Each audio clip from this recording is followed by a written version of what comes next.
अस्सलाम वालेकुम my YouTube family. तो आज मैं आपके साथ अपनी मोस्ट वायरल और बहुत ज़्यादा पसंद की जाने वाली रेसिपी शेयर करने वाली हूँ। तो जैसे आप लोगों ने मुझे इंस्टाग्राम पे बहुत ज़्यादा प्यार दिया और मेरी वीडियो को 20 लाख तक ले गए, उसी तरह से अगर मेरी ये वीडियो पसंद आए तो मुझे यहाँ पे भी सब्सक्राइब लाजमी कीजिएगा।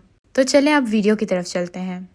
तो सबसे पहले हम पॉकेट शावरमास की डो को रेडी करेंगे। तो सबसे पहले 3 से 4 टेबल स्पून नीम गर्म पानी ले लेंगे और उसमें 1 टेबल स्पून यीस्ट और 1 टेबलस्पून चीनी शामिल करके अच्छे से इसको मिक्स कर लेंगे। और मिक्स करने के बाद 5 मिनट के लिए इसको रेस्ट देंगे। इससे ये होता है कि हमारी यीस्ट अच्छे से एक्टिव हो जाती है। ये करने के बाद अब हम अपने ड्राई इंग्रेडिएंट्स शामिल करेंगे, जिसमें हम 2 कप फ्लावर इस्तेमाल कर रहे हैं। आप कोई भी कप इस्तेमाल कर सकते हैं, सिर्फ मेजरमेंट आपने एक जैसी रखनी है। फ्लावर शामिल करने के बाद अब हम इसमें सॉल्ट शामिल करेंगे। यहाँ पे मैं आपको एक टिप दूंगी कि सॉल्ट कभी भी आप ईस्ट के साथ इस्तेमाल मत करिएगा, वरना आपकी ईस्ट मर जाएगी। अगर आप चाहें तो इसमें खुश्क दूध भी शामिल कर सकते हैं। अब हम इन ड्राई इंग्रेडिएंट्स को यीस्ट वाले पानी के साथ अच्छे से मिक्स कर लेंगे। डो को फिर नीम गर्म पानी के साथ गूंद लेंगे। इस पॉइंट पे आपने बिल्कुल भी परेशान नहीं होना कि डो आपके हाथों के साथ क्यों चिपक रही है, क्योंकि जिस भी चीज में खमीरा इस्तेमाल होता है वो हाथों के साथ लाजमी चिपकता है।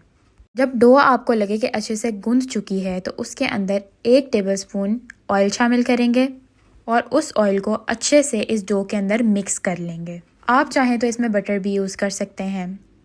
इस स्टेप से हमारी ब्रेड पॉकेट्स बहुत ही सॉफ्ट बन के तैयार होंगी। अब आखिर पर हम 1 टेबलस्पून ऑयल लेके नीचे सरफेस पे और डो के ऊपर अच्छे से लगा देंगे। अब किसी भी एयर टाइट डब्बे में डाल के या फिर इसी तरह बाउल में आप क्लिंग रैप से रैप करके, लेकिन इस बात का ख्याल रहे कि आपकी डो अच्छे से एयर टाइट हो।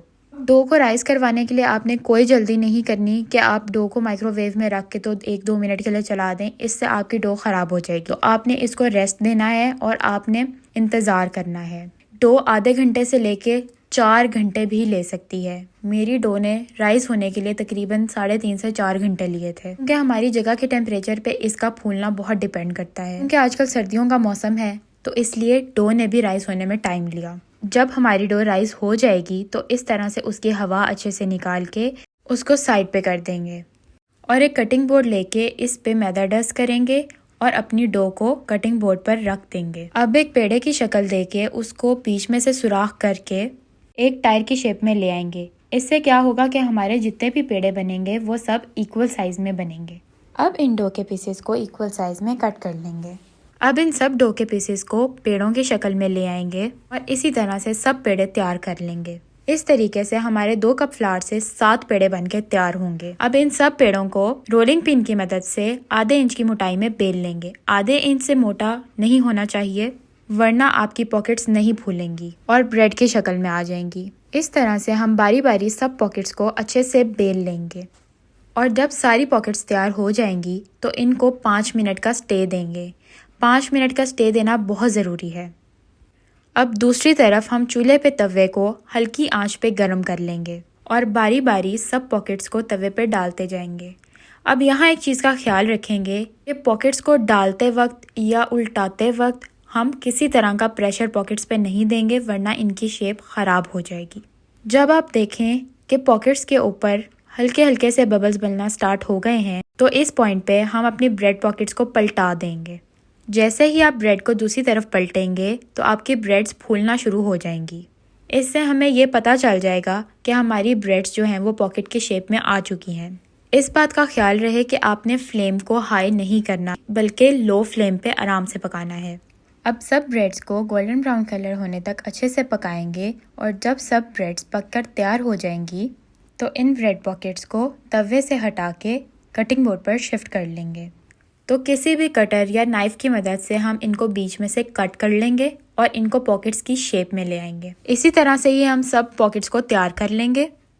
अब इस पॉइंट पे मैं आपको एक बात बहुत अच्छे से क्लियर कर दूं कि ऐसा अक्सर हो जाता है कि ब्रेड्स जो हैं वो पॉकेट की शेप में लोगों की नहीं आती।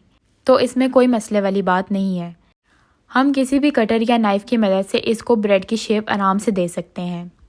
ये पार्ट मेरा दिखाने का मकसद सिर्फ इतना था कि अगर आपकी ब्रेड्स पॉकेट्स की शेप में नहीं आती हैं तो आप इस तरह से कटर की मदद से उनको पॉकेट्स की शेप दे सकते हैं। इस तरह से हमारे 14 पॉकेट्स रेडी हुए हैं। जब सब ब्रेड्स पॉकेट की शेप में आ जाएं तो इनको एक डब्बे में डाल के फ्रिज में रख दें और दूसरी तरफ अपनी चिकन फिलिंग की तैयारी शुरू कर दें। तो चिकन फिलिंग के लिए सबसे पहले श्रेडेड चिकन शामिल कर देंगे, जो कि मैंने सिरका और नमक डाल के सिंपल बॉईल किया था। उसके बाद अपनी कोई भी पसंद की वेजिटेबल्स लें और चॉप करके शामिल कर दें। अब क्योंकि ये पॉकेट शॉर्मास मैं बच्चों के लिए बना रही थी तो मैंने उनके हिसाब से सब वेजिटेबल्स शामिल की थी। आप चाहें तो अपनी मर्जी से ग्रीन चिलीज भी ऐड कर सकते हैं या जो वेजिटेबल चाहें आप स्किप भी कर सकते हैं। इसमें कोई हार्ड एंड फास्ट रूल नहीं है। जब सब वेजिटेबल्स और चिकन ऐड हो जाएगा, सबसे पहले सॉल्ट, ब्लैक पेपर 1 टेबलस्पून शामिल कर देंगे, गार्लिक पाउडर 1 टीस्पून शामिल करेंगे, पेपरिका या रेड चिली पाउडर 1 टेबलस्पून शामिल कर देंगे। आपके पास पेपरिका है तो पेपरिका इस्तेमाल करें, उससे कलर बहुत प्यारा आएगा। इसके बाद हम सॉसेस शामिल करेंगे, जिनमें chili garlic sauce 3 tablespoon add करेंगे, टोमेटो केचप भी 3 टेबलस्पून शामिल कर देंगे। मेयोनीज हम सबसे ज़्यादा यूज़ करेंगे, हम इसमें 1 कप मेयोनीज शामिल करेंगे क्योंकि मेयोनीज का ही सबसे ज़्यादा फ्लेवर आता है। मस्टर्ड पेस्ट 1.5 टेबलस्पून शामिल करेंगे, आप चाहें तो इसको भी स्किप कर सकते हैं। चिपोतले या फिर हॉट सॉस 1 टीस्पून शामिल कर देंगे और दूध 1/4 कप इस्तेमाल करेंगे।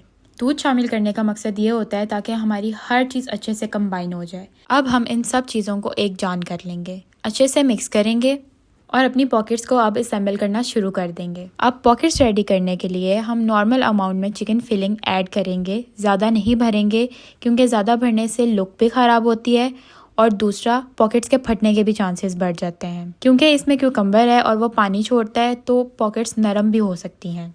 इस तरह बारी बारी हम अपनी सब पॉकेट्स को फिल करते जाएंगे और रखते जाएंगे। अगर आप चाहें तो इस पॉइंट पे ऑलिव्स या विनेगर सोक्ड ग्रीन चिलीज भी इसमें ऐड कर सकते हैं। तो अगर वीडियो पसंद आई हो तो अगेन मैं आपको कहूँगी कि लाइक और सब्सक्राइब करना ना भूलिएगा। अपनी दुआओं में याद रखिएगा। अल्लाह हाफिज।